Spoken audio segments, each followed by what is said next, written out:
Guys, today magluluto tayo ng sweet and sour fillet, fish fillet sweet and sour. Ayan, so na-breaded ko na po ng konti using this one. Tapos ito po ang next egg. Nilagyan ko na din ng pepper and salt.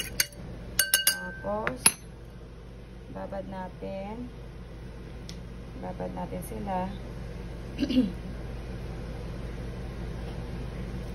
Okay.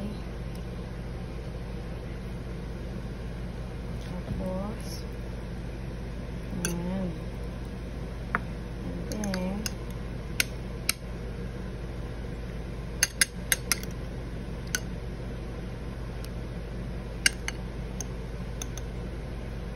lagyan natin sila doon.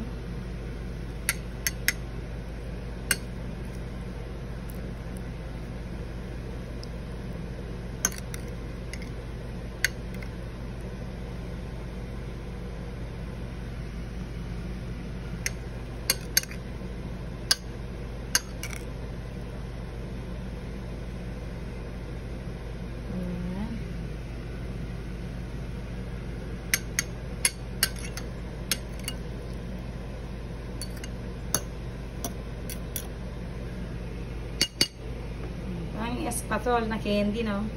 Espatol. Ayan. Iyan naman po natin ng konti.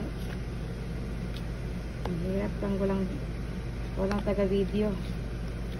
Yung isang kamay ko lang po ang yan.